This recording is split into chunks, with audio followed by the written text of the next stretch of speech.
안녕하세요. 끝까지 보면 도움이 되는 마줌마TV입니다. 일반 국민을 대상으로 지급될 예정인 2차 추경안의 주요 내용 중 하나인 국민상생지원금 지급 시기 발표를 앞두고 2022년 예산안 편성 및 추석 민생대책 당정 협의 소식이 전해지고 있습니다.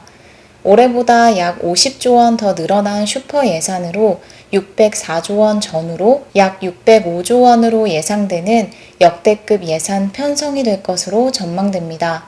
지원 규모를 특히 대폭 확대한 영역이 있고 현금성 지원도 늘어납니다. 지원 금액도 2배로 인상되며 바우처를 새롭게 지급하는 등 지원 예산을 두텁게 편성하기로 했는데요. 어떤 지원 대책들이 내년 예산안 편성에 반영되었는지 해당 내용이 궁금하신 분들은 오늘 영상을 통해서 확인해 보시면 좋겠습니다. 궁금하신 분들은 오늘도 끝까지 봐주세요. 올해 예산과 추가 경정 예산안을 합하면 604조 원 9천억 원이며 본 예산은 558조 원입니다. 내년 예산안은 올해 본 예산보다 약 50조 원 더 증가한 규모가 될 것이라고 하는데요.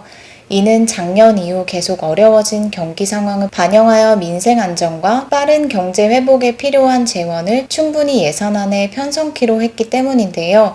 어떤 지원 정책 대책들이 마련되었는지 알아보겠습니다. 먼저 청년층에 대한 지원 대책에 20조 원 이상이 투입됩니다.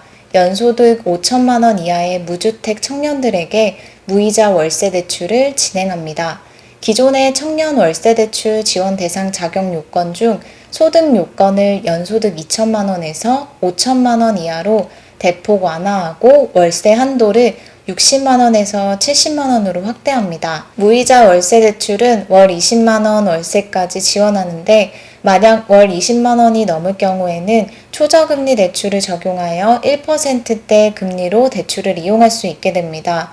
취약계층에 대한 지원도 늘어납니다. 현금성 지원도 확대되고 바우처도 새롭게 지급됩니다. 먼저 바우처 소식부터 살펴보겠습니다. 소득이 많지 않은 저소득층을 대상으로 교육 바우처가 새롭게 지급됩니다. 연 10만 원 바우처로 온라인 또는 오프라인 학습에 사용할 수 있습니다. 또한 저소득 한부모 가정에 지급되는 월 10만 원의 양육비를 2배로 인상합니다. 따라서 기존 월 10만 원에서 20만 원으로 인상된 지원금을 지급받게 됩니다. 매월 10만 원의 아동수당을 지급받을 수 있는 연령도 확대됩니다. 기존 만 7세 미만에서 8세 미만으로 올라가 더 많은 가정에서 아동수당이 지원됩니다. 소상공인 지원 대책도 반영되었습니다. 신용이 높지 않고 집합금지 업종에 종사하는 소상공인에게 긴급 경영 개선 자금을 지원하는 금융지원도 내년도 예산에 포함됩니다.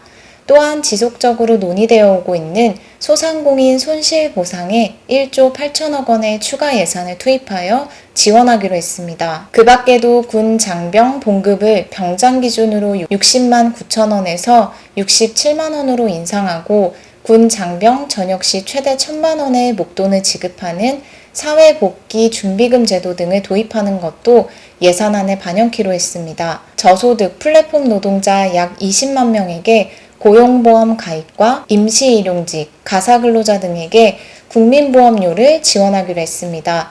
이렇게 당정협의를 거친 내년 2022년 예산안은 국무회의를 거쳐서 다음 달 9월 3일에 국회에 제출될 예정입니다.